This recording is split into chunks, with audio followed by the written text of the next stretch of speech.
faire pour gagner 10 heures de plus par semaine. Imagine tout ce que tu peux faire avec 10 heures de plus par semaine, 10 heures de temps libre que tu pourras consacrer à ta famille, consacrer à tes projets, tu vas pouvoir prendre du temps pour lire, pour faire du sport, enfin bref, tu as des multiples possibilités qui s'offrent à toi. Donc la première étape qu'il faut faire, c'est observer. La première chose qu'il faut faire, comme je viens de le dire, c'est observer. Je le répète encore une fois. Alors, qu'est-ce que tu vas faire pendant cette étape? C'est très simple. Pendant une semaine, tu ne vas absolument rien changer à ton quotidien, à ta routine et à tes habitudes.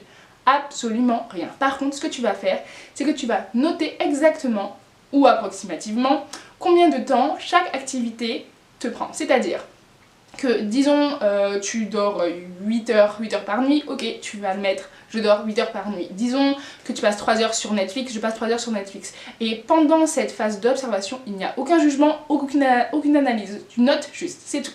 Ensuite, on passe à la deuxième étape, l'étape de l'analyse. Dans cette étape, tu vas analyser les résultats que tu as eus pendant toute cette semaine. C'est-à-dire, maintenant, tu vas savoir combien de temps tu passes à regarder Netflix avec ta famille, à travailler, à dormir, à faire du sport. Enfin bref, tout ça. Et donc ce que tu vas faire, tu vas analyser ces chiffres-là. Disons, on prend l'exemple de Netflix. Et tu as vu que dans la semaine, tu passes 5 heures à regarder Netflix. Et ce que tu vas te dire, bon, est-ce que ces 5 heures-là me conviennent? C'est-à-dire, est-ce que j'aimerais passer ces 5 heures autre part, ou est-ce que j'aimerais passer un peu moins de temps à regarder Netflix, ou peut-être un peu plus, c'est aussi possible. Et donc ce que tu vas faire, c'est que tu vas réduire ce temps, l'augmenter ou le laisser comme il est en fonction de ton objectif. Bon, là, l'objectif, tu l'auras compris, c'est d'avoir plus de temps, donc normalement, tu vas vouloir passer moins de temps à regarder Netflix. Disons, tu passes de 5 heures à 3 heures, ok?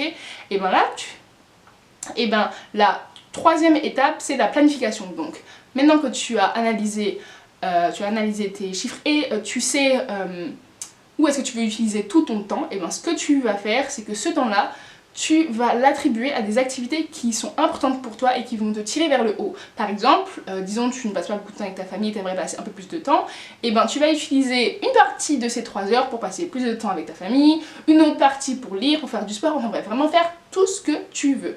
Et la quatrième étape, c'est appliquer. Tu vas appliquer ce nouveau planning. Tu vas le faire pendant une semaine, 2 semaines, 3 semaines, 1 mois, et ensuite tu verras si ça te convient ou pas. Si ça te convient, parfait. Si ça ne te convient pas, tu recommences le processus. Donc, je répète, la première chose c'est observer, deuxième chose c'est analyser, troisième chose c'est planifier, et la quatrième chose c'est appliquer. Et normalement, si tu suis cette méthode, si tu suis ce processus, si tu suis ce système, tu seras capable de te libérer beaucoup plus de temps par semaine et donc par mois. Imagine si tu arrives à te libérer 10 heures par semaine, ça te fait 40 heures par mois, c'est énorme. Et donc, pourquoi j'ai appelé cette vidéo 10 heures? Parce que pour moi, ça m'a fait 10 heures parce que ça correspondait à mes objectifs et à mon mode de vie. Peut-être que toi, tu réussiras à te libérer plus que 10 heures ou moins que 10 heures, ça vaut qu'à toi. Enfin bref, voilà, j'espère que tu as aimé cette vidéo. Si ce n'est pas le cas, dis-moi si c'est le cas. N'hésite pas à mettre un pouce, à partager, à commenter.